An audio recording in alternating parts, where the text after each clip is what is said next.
today we'll be talking about the concept of using Stratum for sales planning. So basically we'll be discussing how to basically, some of the steps to set this up. What is this thing called Stratum Planning? Where is it? What are some of the requirements? We'll go ahead and look at some of the examples or a demonstration of how you can use Viewer, the interface, to either adjust existing numbers or to enter in new budget or forecasting numbers. So basically plan type data. And we'll take any questions if there are any questions at the end of the session. Today we'll talk about primarily using Viewer to essentially use Viewer to update plan-enabled data. So today's current version of Stratum Viewer has this optional feature that allows for you to actually update the data that you see within your views of Stratum. It's the same Viewer interface that you would use today for the analysis of your data, but it also can be opened up to allow you to actually update certain measures of data within your Viewer environment. And of course, there's security involved so that, you don't have everybody out there writing, updating numbers. That would not be a good thing. So you'd only want to give certain people access to be able to change these numbers in Viewer. So certainly, that concept exists. You would have a role of security set up for the user to basically give them write-back access for, a subset of the measures that are available. So certainly, there's some security in the mix that would allow you to control who could actually do this stuff. You can do all kinds it's pretty flexible in terms of the type of planning you can accomplish, especially, if you already have plan data available. You can very easily go in and do some top-down, middle-out, bottom-up type planning concepts.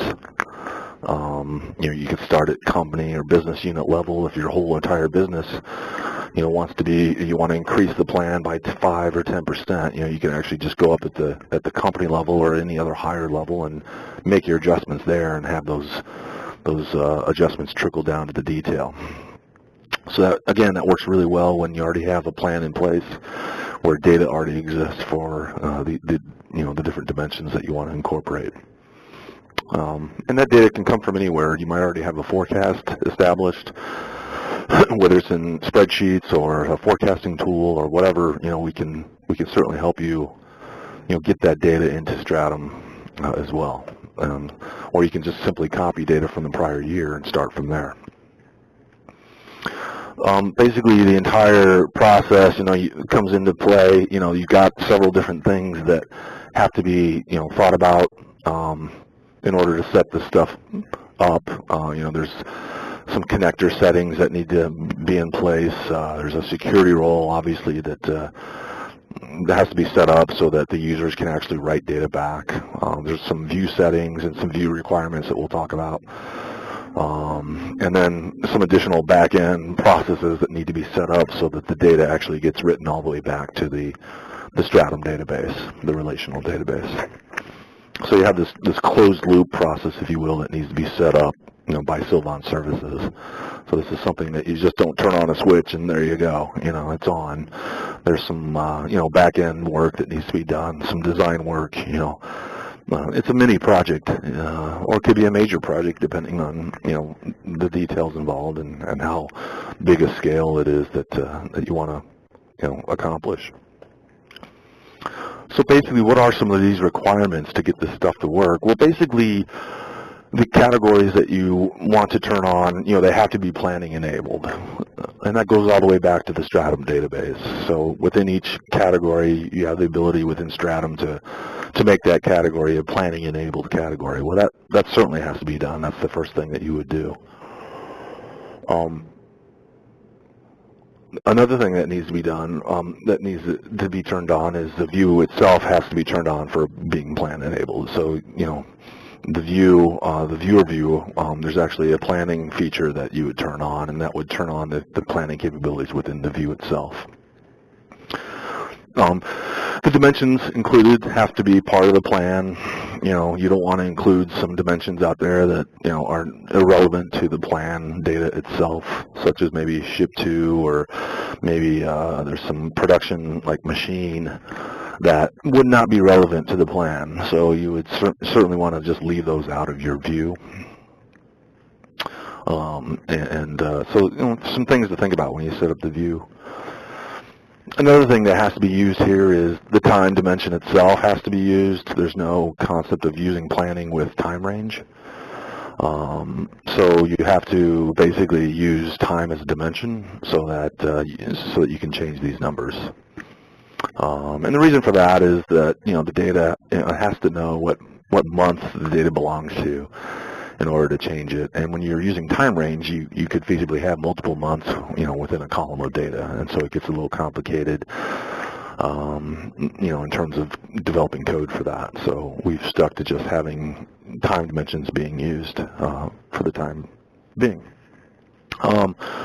And then certainly you want to include the actual measure itself, whether it's budget dollars, plan dollars, forecasted dollars, or units for that matter. Whatever you want to make available here, it has to be a base measure. It cannot be a calculated measure, so it actually has to have, to be a physical measure, and it has to have data. It doesn't necessarily have to have data in it, but it's nice to already have some data there so that you could start out with something. That's typically what I see when we implement this thing. No conditional formats or any other measure type features can, any type of hypertexting or anything like that. You want to keep this real simple. You want to keep things very vanilla so that you can use the planning capability within the view. You can use the view filter. So if you're already using the view filter and you're familiar with that concept, you can definitely still use a view filter, but only, you can only filter on one single value. Otherwise it won't let you change the data. And that's because we really, as far as being, it's not in the data grid, so the view filter is actually up, like separate, in a separate area than the data grid. So it really has to know how to roll that data up and those changes to that dimension level. And that's the reason why we only require, that we do require one single member within that filter. If you want to use multiple filters, or you want to, plan for multiple members of that level, then you can drag and drop that level down into the data grid and make that available there. And that way you don't have to just filter on one single value. Okay. Here's one of the bigger things that people get tripped up on, and that is, adding new plan data. So you might have, for instance, if you were to copy data from last year's sales, well, you might have some products that you want to sell to some customers that don't get reflected, in the plan from last year or from the data from last year. So how do you fill in some of the gaps there? Well, you can, as long as you are able to drill down to the low level. For instance, if my forecast dimensions only, involve sales rep, customer, and product. Well, as long as I drill from sales rep to customer to product, I can actually enter new data. You have to be at the low level of basically all the combinations of the dimensions that are part of that measure group, and then you can enter in new data. So a lot of folks have a problem understanding that, but essentially, you have to have all the dimensions within your data grid in order to enter in brand new sales plan data. So something to think about when you're planning this thing is that you want to keep your dimensions at least relatively minimal. You don't want unnecessary dimensions and whatnot, so that making it more difficult for you to actually enter in new plan data as needed. You also have to have a time dimension that's associated with the planning category. So if your category itself is monthly, then you'd probably want to have your month's time dimension in the mix, so that it jives with the actual time structure of that measure group. So definitely want to have that in the mix as well.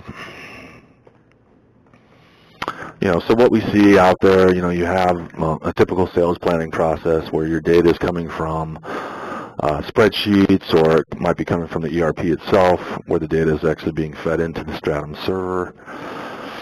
And then you have this back and forth process of pushing the data out to planner where folks and analysts can review the data, make the necessary overrides, save that as an update, and then commit those changes back to the Stratum database. So this is, a cyclical process that can happen within a particular cycle, if you will, for forecasting or budgeting purposes. So basically, what we've seen and some of the observations that we see out there, this is a good system. This is something that is connected to a system of record where you would have accurate, verifiable data, real-time shared results, controlled input. This is all something that you can accomplish with this environment. And within Stratum, of course, once you have planning and forecasting data in there, obviously you're going to have a wealth of comparison analysis to go through. So one of the reasons why you'd want to get some of this data into Stratum is to compare it against your actuals and to be able to really hold your company accountable for some of the forecasting or planning that they do. It's configurable, it's drillable, so now that you have your plan data in, you can actually drill in on it. You can plan on it at multiple levels, bottom up, middle out, or top down. You could even, there's even a mobile component that we could talk about in the mix, like using maybe an iPad to do some of this, or at least, look at the analysis and to share in that benefit of the comparative analysis. And even alerting, you can even phase in the broadcast server and alert for out-of-range inputs. Maybe there's an outlier out there. Maybe somebody adjusted a forecast and made a massive adjustment. Or you can then send out an alert to the forecast analyst and their boss or whoever would be appropriate to send that to. And really kind of keep a fence around some of these adjustments that some of the users are making.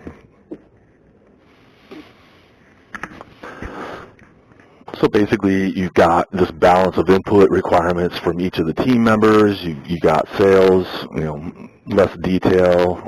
Demand planners might have more detail, so you might want to present more detail in the views to the demand planners versus what the sales folks see. So you can actually, kind of balance that and really keep an eye. And the way you build your views and the way you design this, you can really kind of cater to two different types of business users. Another thing we see is to maybe provide a baseline for overrides. You can limit the monthly planning to 3 months if you want. Again, it all kind of depends on how you build out your views. You can create a time-triggered process. Maybe the planning manager can drive the schedule, and once they make their adjustments, then you can have a particular process flow after a certain team or group make their updates. You can create process state snapshots. You can prototype with lead team members and do all kinds of different types of prototyping, if you will. So the concepts and some of the things that you can accomplish are pretty much unlimited in terms of what you can do here. And again, top down, middle out, bottom up, disaggregation. If you work out at the bottom level, and all the dimensions in the category, don't have to be there as long as you're just adjusting data that already exists. So if you already have a plan in place and where you see numbers that are already there, you can feel free to just make necessary adjustments as needed. Dimensions can be either in the view filter or in the data grid in your columns and rows. So as long as you have the necessary dimensions available for at least adjusting the existing data, it's actually quite simple in terms of top down, middle out, or bottom up type planning. And you'll see that in a second. I'll show you some examples of this.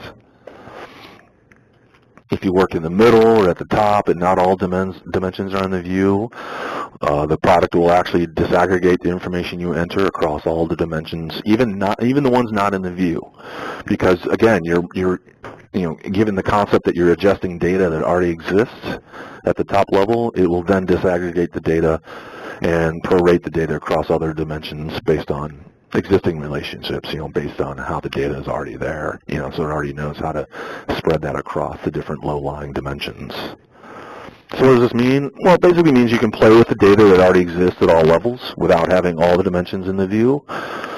And it also means that you cannot enter data into a zero cell. So if you have some cells that are either zero or null, then you need a little bit more. In order to enter in new data, you would have to have all the dimensions of, resident within the actual view, and then it will actually allow you to go ahead and enter in new data.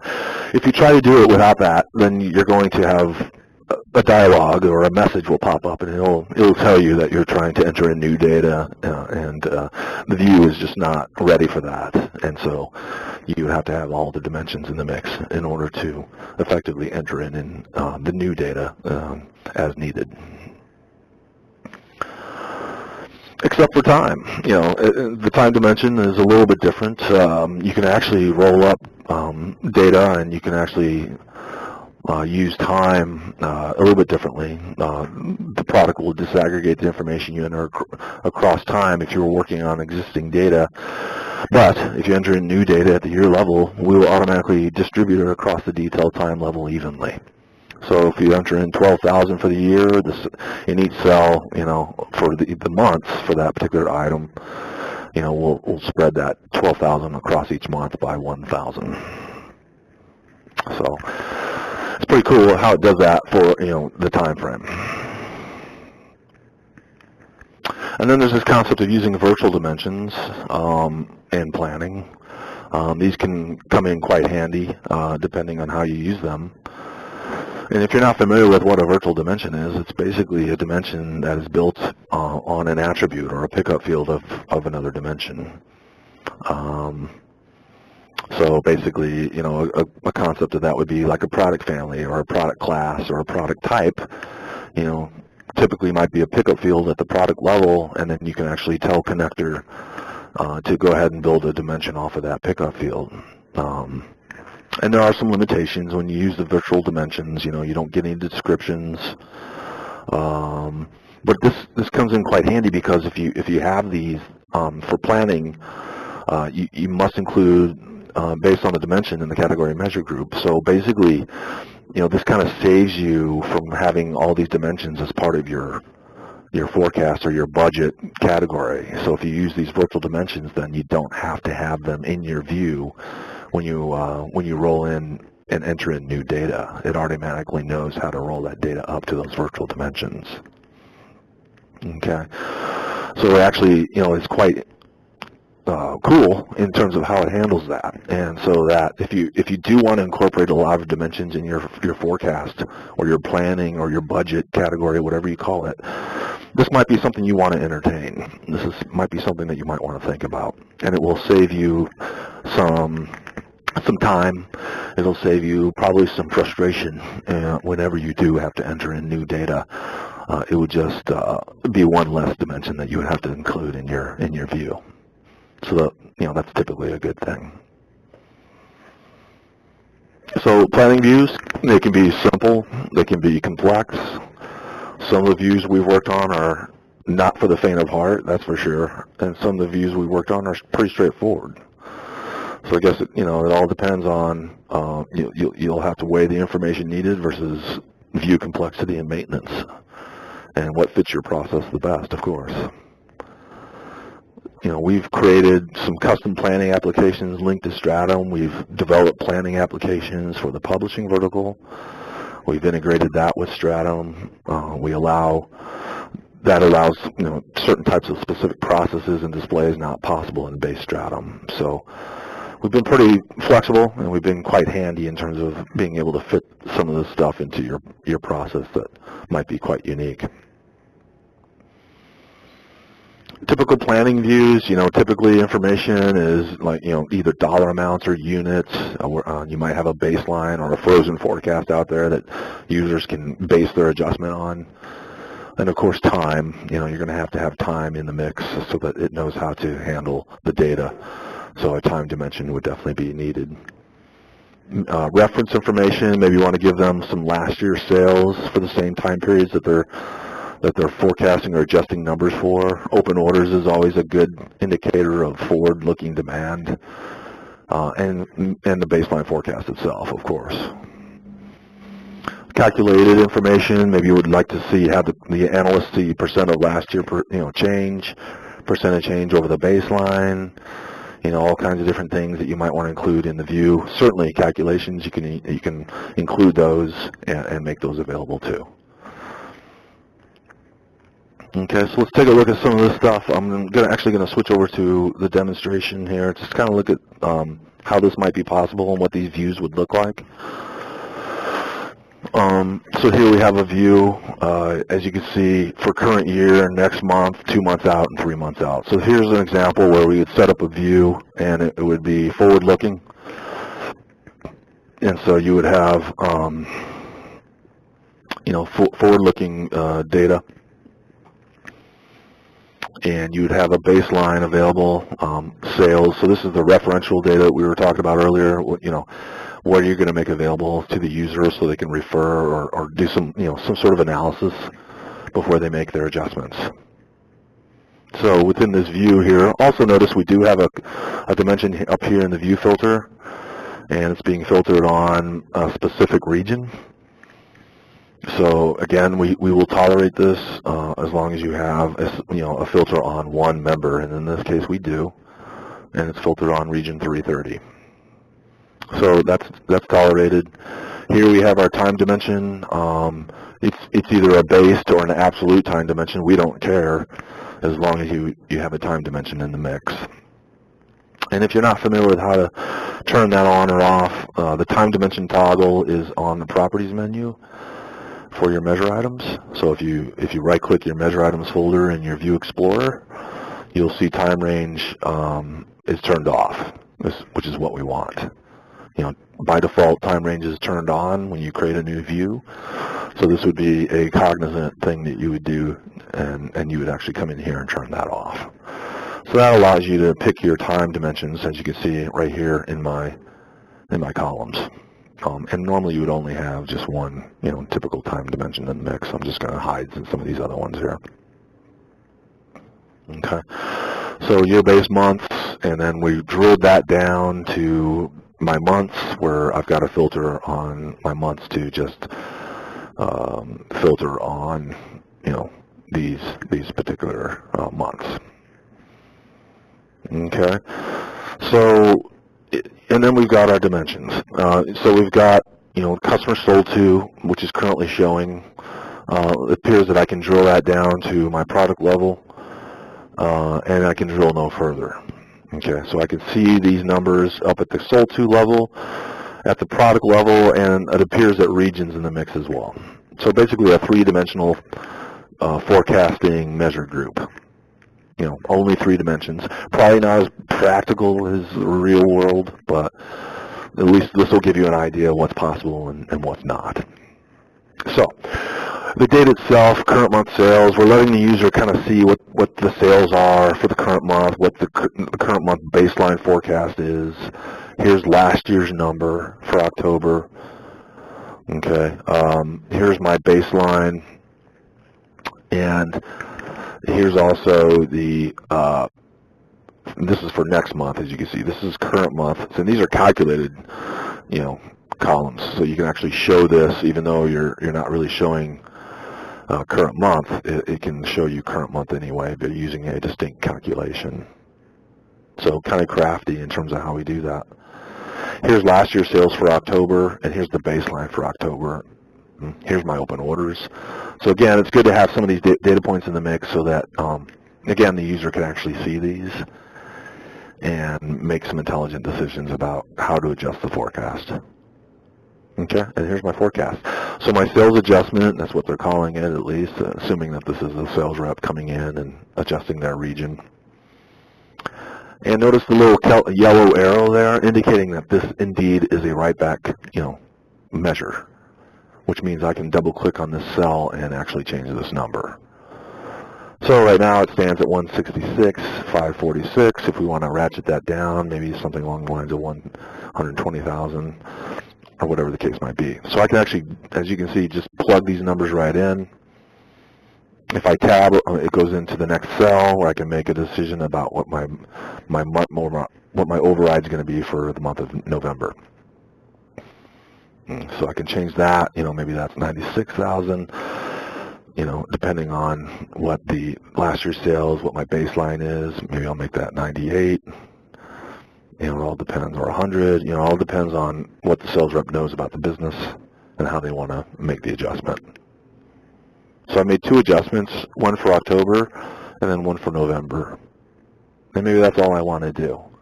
So if I make these adjustments at these 2 different months for the same measure, then I can go ahead and click on my update plan process. And what this will do is it'll actually, well, it'll warn you, one thing, it'll say, do you want to go ahead and do this? It could take some time. And I only did a couple cells, so it won't take very long. I'll go ahead and click OK to that. And it's actually now saving my write back. It's actually saving my numbers to the database. My 120,000 has now been saved, and then I made this one 100,000. Okay. So what does this look like down? This is for just strictly for the Wilder Foods account, because I'm just doing it on this row. Okay. And if we drill this down now to the product level, I can see how this disaggregated down. Notice that. If I go to the bottom here, my number is 120 and 100,000. So it did a really nice job of disaggregating my changes and affecting all the items that had data associated to it, so that my total now is what the total should be at the aggregate or at the account level. And that's what we mean by this is more of like a middle out. My top level would be region, my middle level would be sold to, and then my low level would be product, keeping things very simple here. Okay, so you have that. Now we see some empty spots here. Where there's some areas where we didn't sell orange juice concentrate, or at least we're not. We don't have a plan to. Okay. Last year's sales, obviously, we didn't sell this item last year, or at least for this month.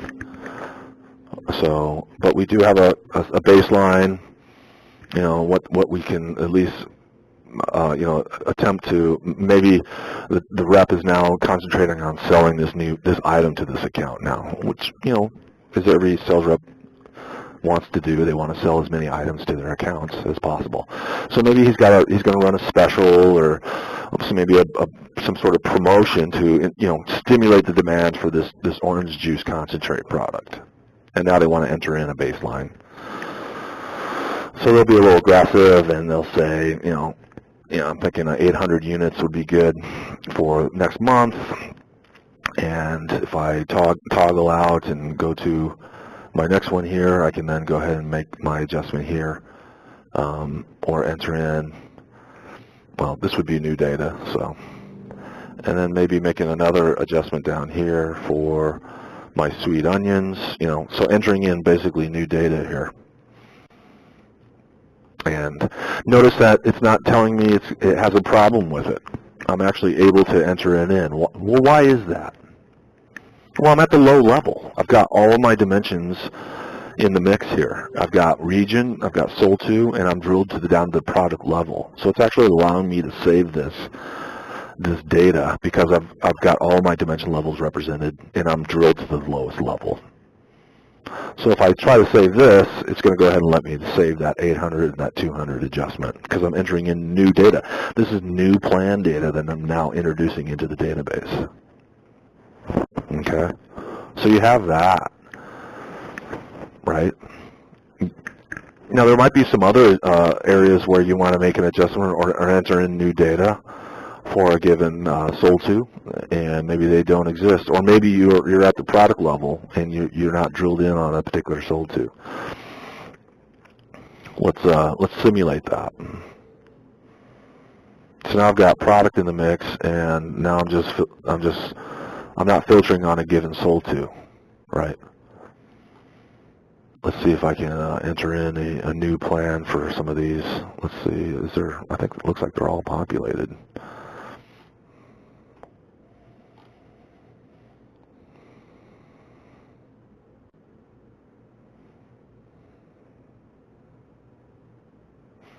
Yeah, it looks like everything's populated here. Let's see, over here.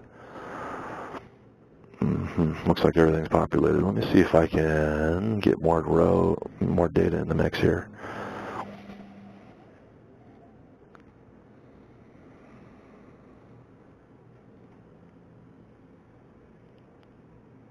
Okay, so I turned my relationship filter off, and as you can see, there's quite a few items here that don't have a forecast associated to them. So for instance, blueberry filling, some of these private labels, blah, blah, blah. Maybe I want to enter in a forecast for some, maybe these are new items, and maybe we never made them before. So now I'm going into this, oh, what's that? Oh no, that's what we're talking about. So now we're actually trying to enter in a new forecast at the product level, and we're still filtered on that region, but we're not drilled down to the sold to level, are we? And this is what's going to happen when you try to enter in new data and you're not at the low level. You're going to get warned, and it's basically going to tell you it's not possible. This view does not support planning updates for zero values. Please check the rows, columns, and view filter to make sure that use of all the dimensions and filtering meet the planning requirements for such values. What's the problem here? Well, the problem is I'm not drilled to sold to. So therefore, it's not going to allow me to enter in any new data. Yeah, it's going to allow me to adjust existing numbers, absolutely. But when I try to enter in a new forecast for an item I've never had that I've never sold before, and I don't have a forecast for, it's not going to let me. Well, so what I did prior to this was, I did have customer sold to in the mix. So once I was down at the low level, for instance, if we go back to our scenario, and I go back to sold to, and let's drill in on, what was it, Wilder Foods Western. Here we can see that we were able to go in, and now we can have at it, because now that I'm filtered on the customer sold to, I can now plan on whatever I want on any of these items. Okay. And I can, if I wanted to, maybe just get rid of my filtering here. We can go back to just showing what has data associated to it. Okay, so now I'm back to where I was before, and now I can actually enter in new data, and it's not gonna warn me. And again, this is because I'm at region, sold to, and item level, which are the three dimensions that make up my sales adjustment category. Okay. Here's product brand. If I throw that into the mix, and I show it,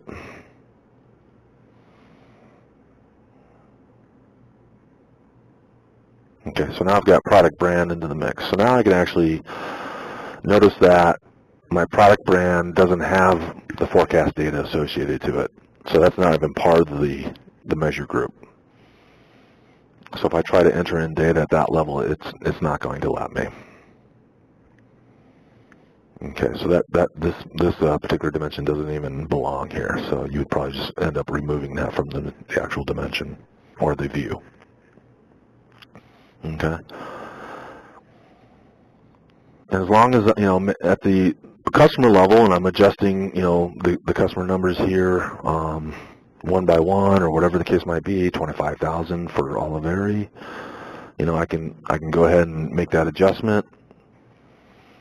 It's going to write that 25,000 back for Oliveri, and it's going to disaggregate that data now down to my product level. So I can take that 25,000 and drill that down and see how that 25,000 spread across the different items that already had a plan associated to them. Okay, and that's the beauty of this. I mean, once you have this thing in place and you've got the data model in place, the numbers are already fed into it, so you already have a good starting spot for most of your business, probably 80%, maybe 90% of it, and maybe the other 20% would be new data that you'd either want to enter in. And you don't have to enter in new data with Viewer. It doesn't. Maybe you want to incorporate that new data. Maybe you want to load that in. Maybe you find an easier way to come up with the new data, and then you want to load that in, via the back end and make that available. you know. But what's really nice now is that you've got a comparative analysis tool. Not only do you have this process in place where you can ping your users and have them make the adjustments, but now they've got this compared to what their sales are for last year. Once I look at prior months, I can then analyze my sales versus my adjustments. You know, so if I wanted to look at some prior months and do some analysis, I've got that available as well. So it really brings together a nice multiple level planning tool that's, you know, basically easy to use as long as you keep, you know, the data model fairly straightforward. You know, you don't go too crazy in terms of scope creep on it. And we've got several customers that are already using this and are very successful with it. So, you know, it's been proven by a couple of our customers that are actually using this quite heavily. Recording started. Recording ended. Unmuted. I went ahead and unmuted you guys out there. Do you have any questions about any of this? Any questions about using planning within Viewer? No, I'm good. But if I could just request to send over the PowerPoint presentation. Okay, yeah. Who's this speaking? This is Teresa. Yep, Teresa, I can send that to you. No problem. Great. Any observations, questions, concerns, anything? Any questions?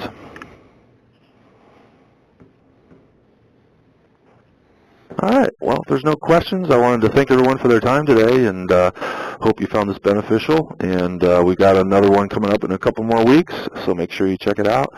And we'll see you on the next one. I hope everyone has a great week.